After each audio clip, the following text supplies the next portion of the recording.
తీర్మానం చేద్దామని వచ్చిన, కానీ నాకే చేసి పంపించినాడు. అది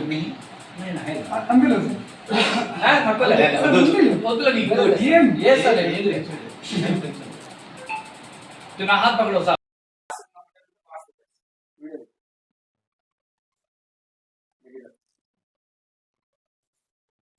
మూడు బిల్లు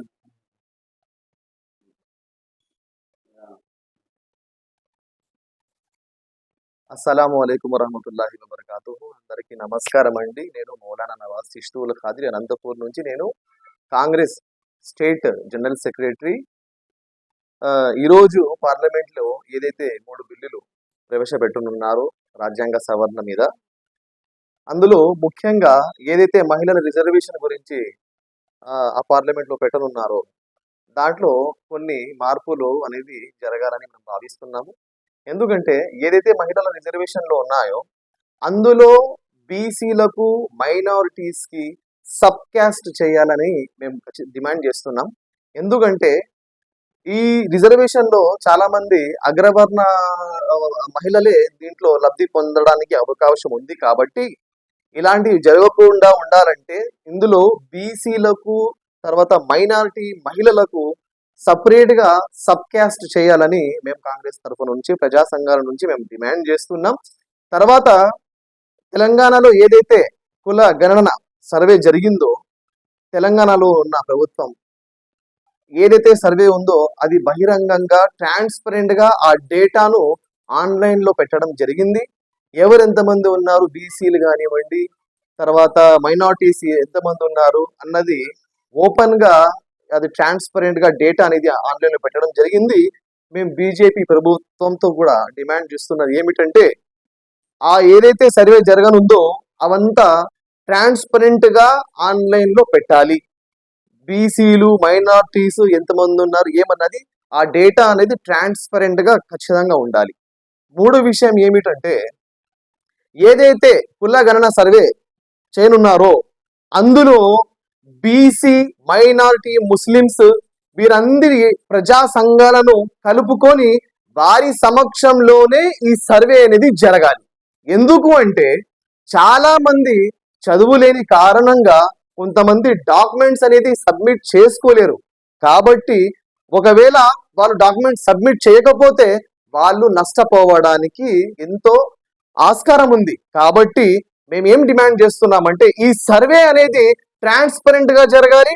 ప్రజా సంఘాలను కలుపుకొని, మైనారిటీ సంఘాలను కలుపుకొని వారి ముందరే ఈ సర్వే అనేది జరగాలని మేము కాంగ్రెస్ తరఫు నుంచి, ప్రజల సంఘాల తరఫు నుంచి మేము డిమాండ్ చేస్తున్నాం. జై భీమ్, జై భారత్, జై సంవిధాన్. మీడియా మిత్రులకు నమస్తే. నేను ఎన్ జాకీర్ హుస్సేన్, సామాజిక కార్యకర్తగా, కాంగ్రెస్ పార్టీ నాయకుడిగా. ఈరోజు ముఖ్యమైనటువంటి విషయం ఏంటంటే, కేంద్ర ప్రభుత్వం 3 బిల్లులు తీసుకొస్తుందండి. రాజ్యాంగ సవరణ చేస్తూ ఈ 3 బిల్లులు తీసుకొస్తుంది. మేము 3 బిల్లులు కూడా పూర్తి స్థాయి స్వాగతిస్తున్నాం. కాకపోతే అందులో చిన్నపాటి సవరణలు ఉన్నాయని కూడా బీజేపీ పార్టీ అర్థం చేసుకోవాలి. మీరు చాలా మేధావులు, చాలా తెలివైనటువంటి వారు. ఏ విధంగా ఎవరికి చేయాలనేటువంటి ఆలోచన విధానంతో మీరు చేసే ప్రతి ఒక్క బిల్లు కూడా చాలా అత్యంత తెలివితో చేస్తున్నారు. ఏ విధంగా కొద్దిమందికి లబ్ధి చెందేలా చేయాలి, ఏ విధంగా కొద్దిమందికి నష్టపరచాలి అనేటటువంటి చాకచక్యంతో చాణక్యని ప్లానింగ్ వేస్తూ ఓట్లను ఏ విధంగా తీసేయాలి, ఏ విధంగా బీసీలకు ఇబ్బంది పెట్టాలి, ఏ విధంగా మైనార్టీలకు ఇబ్బంది పెట్టాలి అనేటటువంటిది కూడా రాజ్యాంగ సవరణ చట్టం ద్వారా మీరు చేస్తున్నారే. Hats off to your ideology. వాస్తవం చెప్పాలంటే రాజ్యాంగ సవరణ చేస్తూ తెస్తున్నటువంటి ఈ 3 బిల్లుల్లో ఆల్రెడీ మీరు బీసీలకు కొట్టగొట్టారు ఈడబ్ల్యూఎస్ రిజర్వేషన్ తీసుకొచ్చి. అలాంటప్పుడు మళ్ళీ మహిళా రిజర్వేషన్ బిల్లు తీసుకొస్తున్నారు. ఈ రిజర్వేషన్ బిల్లులో కూడా ఎవరికి అవసరం ఇవ్వాలనుకుంటున్నారు మీరు? అగ్రవర్ణ కులాల వారికి సంబంధించి వారికే రిజర్వేషన్లు ఇవ్వాలనే ఆలోచన విధానం స్పష్టంగా అర్థమవుతుంది. కానీ ఈ బిల్లుని మేము ఒక పక్క స్వాగతిస్తూనే మరో పక్క మేము ఏం చేస్తున్నామంటే 100% మీరు అందులో సవరణ చేయాలి. ఎందుకంటే దీనివల్ల దళిత సోదరులకు ఏ విధంగా వాళ్ళకు రాజ్యాంగం ఇచ్చినటువంటి హక్కులు ఉన్నాయి, వాళ్ళ రిజర్వేషన్స్ ఉన్నాయి, నష్టపోతుంది బీసీ మహిళలు, మైనార్టీ మహిళలు. కాబట్టి వీరి కోసం ఖచ్చితంగా సబ్ కోటాను కేటాయించాలి. వారి ఏ రిజర్వేషన్ శాతం అయితే మీరు ఇస్తున్నటువంటి అది 33, 40 28, 30 అనేటటువంటిది కాదు. 100% మీరు ఖచ్చితంగా సపోర్టా ఇవ్వాలి. మా హక్కు మాకు ఇవ్వాలి, బీసీల హక్కు బీసీలకు ఇవ్వాలి, మైనార్టీలకు మైనార్టీకి ఇవ్వాలి. లేకపోతే మీ అత్యంత చాకచక్యమైనటువంటి అతి తెలుగులకు సో ఈ మహిళా రిజర్వేషన్ బిల్లులో కూడా మీరే పాగా వేస్తారు, మళ్ళీ మా మీద నాట్యం చేస్తారు. కాబట్టి మీరు 100% సవరణ చేయాలి. సవరణ చేస్తున్నటువంటి ఈ యొక్క బిల్లులో సప్లాన్ చేయాలి. బీసీల కోట బీసీకి ఇవ్వాలి, మైనార్టీల రిజర్వేషన్ మహిళలకు ఇవ్వాలి. అదేవిధంగా కుల జనన గణన జరుగుతూ ఉంది సర్వే. ఈ సర్వే ఏదైతే జరుగుతుందో ఖచ్చితంగా తెలంగాణ రాష్ట్రం పక్కన కాంగ్రెస్ పార్టీ ఉంది.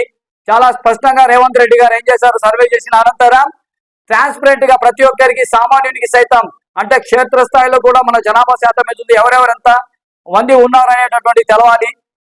మహిళలు ఎంతమంది ఉన్నారు, ఎస్సీలు ఎస్టీలు ఎంతమంది ఉన్నారు, బీసీలు ఎంతమంది ఉన్నారు, మైనార్టీలు ఎంతమంది ఉన్నారు, సో ఓటు హక్కు ఎంతమంది కలిగి ఉన్నారని చాలా క్లియర్ గా క్లారిటీగా ఆన్లైన్ లో కుల జనగణన చేసిన తర్వాత పెట్టడం జరిగింది.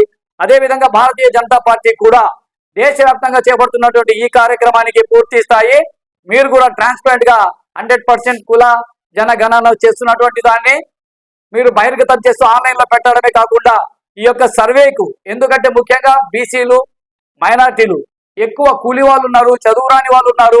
వాళ్ళు మీరు చేసే సర్వేలో మీరు ఇళ్ల వద్దకు వెళ్ళినప్పుడు మీ సంబంధిత అధికారులు ఎవరైతే ఉన్నారో వాళ్ళ ఇంటి వద్ద వెళ్ళినప్పుడు సర్వే చేస్తున్నప్పుడు వాళ్ళకు తెలియదు. వాళ్ళు ఏదైనా సమాచారం తప్పు ఇచ్చినా కానీ దానివల్ల కుటుంబాలు నష్టపోవడానికి ఉంది, వారు అన్ని రంగాలలో అన్ని రకాలుగా ఇబ్బంది పడడానికి ఉంది. కాబట్టి మీరు ఏదైతే సర్వే చేపడుతున్నారో ఆ సర్వే పూర్తి స్థాయిగా బీసీ మైనార్టీలకు సంబంధించినటువంటి చాలా ప్రజా సంఘాలు ఉన్నాయి, ఆ ప్రజా సంఘాలను కూడా కలుపుకొని సో వాళ్ళతో పాటు సర్వే చేయాలని చెప్పి మేము మిమ్మల్ని కాంగ్రెస్ పార్టీ నుంచి ప్రజా సంఘాల నుంచి డిమాండ్ చేస్తున్నాము. Thank you ఇచ్చండి.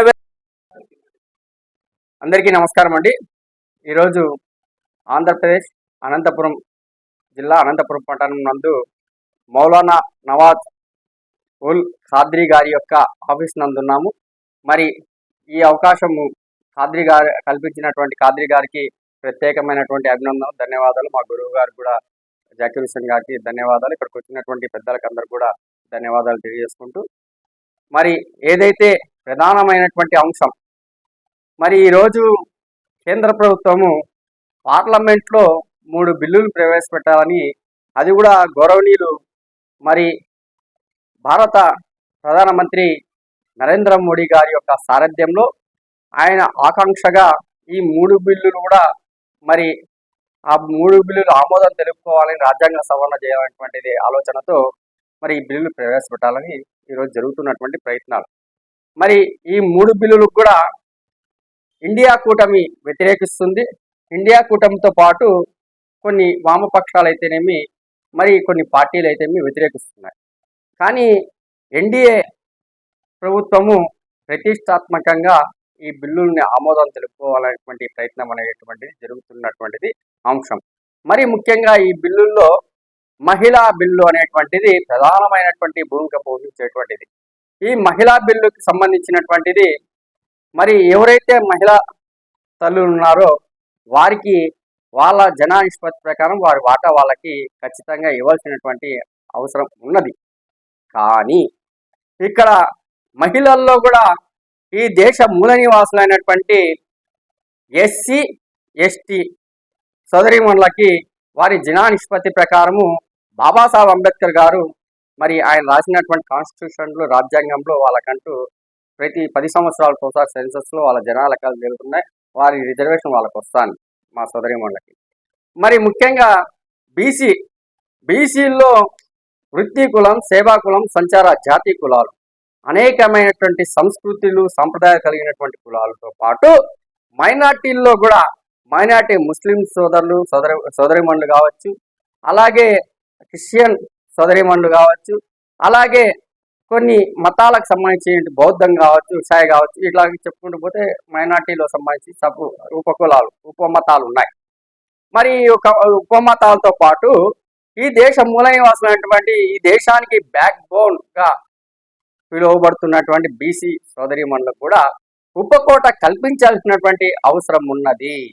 లేని పక్షంలో ఏదైతే మీరు సంకల్పించి మహిళామూర్తులకు ఇస్తున్నటువంటి రిజర్వేషన్లో మా మహిళలు ఎవరైతే బీసీలు కావచ్చు, మైనార్టీ సోదరీమణులు కావచ్చు, మా పరిధిలో మా శక్తి ఎంతవరకు అంతవరకు ఉంది. మాకి ఆ ఒక్క ఉప కోటా లేకపోతే మా రిజర్వేషన్ ను కూడా ఇప్పుడు ఉన్నటువంటి అగ్రవర్ణ కులాలు, మన రాష్ట్రానికి వస్తే 2 కులాలు, రెడ్డి కమ్మ కులం, ఈ 2 కులాలు కూడా ఆక్రమించేటువంటి పరిస్థితులు ఉన్నాయి. మరి దేశవ్యాప్తంగా కూడా డామినేషన్ పర్సన్స్ ఎవరైతే ఉంటారో, డామినేషన్ అప్పర్ క్యాస్టర్స్ ఎవరైతే ఉన్నారో, అలాగే డబ్బున్నటువంటి వారు ఎవరైతే ఉన్నారో, వీళ్ళు మా యొక్క మహిళలకు వచ్చేటువంటి కోటా కూడా ఆ పేరు చెప్పి ఆ రిజర్వేషన్ వాళ్ళు లబ్ధి పొందుతారు, కానీ మా కులాలకి లబ్ధి పొందేటువంటి పరిస్థితులు లేవు. కనుక గౌరవ ప్రధానమంత్రి గారికి ఒకటే విజ్ఞప్తి చేస్తున్నాం, మీ సంకల్పం గొప్పదే కాదనట్లు, కానీ మహిళా బిల్లులో బీసీ మహిళలకు, మైనార్టీ మహిళలకు సబ్ కోటా ఇవ్వాల్సినటువంటి అవసరం ఉన్నదని ఈ సందర్భంగా మేము తెలియజేస్తున్నాం. మరి గౌరవ ముఖ్యమంత్రి చంద్రబాబు నాయుడు గారు కూడా కీలకమైనటువంటి అంశము కాబట్టి ఆయన దగ్గరుండి తన ఎంపీలు కూడా చెప్తున్నారు. కనుక మీరు కూడా దయవంచి మా ఒక సబ్ కోటాని ఇవ్వాలి బీసీ మహిళలకి, మైనార్టీ మహిళలకి అని ఈ సందర్భంగా కూటమి ప్రభుత్వానికి విజ్ఞప్తి చేస్తున్నాం. దాంతోపాటు ఈరోజు సెన్సస్ అంటే జనగణనలో కులగణన అనేటువంటిది చేస్తున్నారు దేశవ్యాప్తంగా. మరి తెలంగాణలో మరి రేవంత్ రెడ్డి గారి ప్రభుత్వము గతంలో సెన్సస్ తీసింది. మరి నిన్న బహిర్గతం చేశారు, ఏది పత్రికా మూలకంగా, మీడియా మూలకంగా ప్రజలకు తెలియజేశారు. ఏమి, ఎవరి జనానిష్పత్తి, ఎవరు ఎంతమంది ఉన్నారు ఈ తెలంగాణ రాష్ట్రంలో అనేటువంటిది ఒకటి చేశారు. మరి దాంతో పాటు సమగ్ర కుల గణన చేయాల్సినటువంటి బాధ్యత ఉంది. మరి ముఖ్యంగా అదే విధంగా ఆ మోడల్ తీసుకొని బీహార్లో కూడా, మన దేశంలో మొట్టమొదటిగా జనగణన తీసింది బీహార్ రాష్ట్రంలో ఏ విధంగా చేశారో, తెలంగాణ రాష్ట్రంలో ఏ విధంగా చేశారో అదే మోడల్గా దేశవ్యాప్తంగా కూడా చేయాల్సినటువంటి బాధ్యత ఉందని ఈ సందర్భంగా తెలియజేసుకుంటున్నాం. లేదంటే మాకి మసిబూసి మారేడుకాయ చేసేటువంటి పరిస్థితులు దాపరిస్తాయి. మేమెంతమంది ఉందో మాకంత తెలియాల్సినటువంటి వాస్తవం ఉంది. మరి 3వ అంశం, ఏదైతే సెన్సస్ చేస్తున్నారో, సెన్సస్ చేయాలని సంకల్పించారో, అక్కడ ఏ గ్రామానికి పోయినా కూడా మా యొక్క బీసీ సోదరులు సంఘాలు, బీసీ సంఘాలు, మైనార్టీ సంఘాలకు సంబంధించినటువంటి వారు దేశవ్యాప్తంగా అనేకమైన సంఘాలు ఉన్నాయి, ప్రజా సంఘాలు ఉన్నాయి. ఈ ప్రజా సంఘాలు కూడా ముందు పెట్టుకొని ఆ కుటుంబాల దగ్గరికి వెళ్ళి, ఆ కుటుంబంలో మీరు ఏదైతే ఆ కాలమ్స్ పెట్టారో ఆ కాలమ్స్ విధి విధానం వాళ్ళకి చెప్పి, తెలియని వారికి చేయాలంటే వాళ్ళకి చదువుకోనటువంటి గురువు గారు చెప్పినట్టు వాళ్ళు చదువుకోనటువంటి చాలా మంది ఉంటారు. మరి వారికి తెలియదు కాబట్టి మా సంఘాల వారు వారికి చెప్పి, ఎవరు ఏ కులం వారు ఎంతమంది ఉన్నారు, ఏ మతం వారు ఎంతమంది ఉన్నారు అనేటువంటి అంశాన్ని తేల్చేటువంటి బాధ్యత కూడా ఇది కూడా చేయాల్సినటువంటి అవసరం ఉంది. మరి అలాగే కాంగ్రెస్ రాహుల్ గాంధీ గారు, మరి అలాగే ప్రతిపక్ష నాయకులు కూడా చెప్తున్నారు, ఏదంటే 2029 ఎలక్షన్ల తర్వాత నియోజకవర్గాల పార్లమెంటు బైఫర్కేషన్ చేయాలి, అలాగే ఈ బిల్లులు కూడా చేయాలని చెప్తున్నారు. కానీ నరేంద్ర మోడీ గారు ప్రతిష్టాత్మకంగా తీసుకొని 3వ అంశం ఏదైతే ఉందో, అంటే నియోజకవర్గాల పునర్విభజన, పార్లమెంటరీ పునర్విభజన అనేటువంటి ప్రయత్నం అయితే జరుగుతుంది. ఇది వారి పరిధిలో వాళ్ళు తెలుస్తారు. కానీ మేము చెప్పేటువంటి ఈ 3 అంశాలు కూడా క్రోడీకరించుకొని ఖచ్చితంగా మీ పెద్దలు చెప్పినట్లు, మేము చెప్పినట్లు ఇవి చేయాల్సినటువంటి బాధ్యత ఉంది.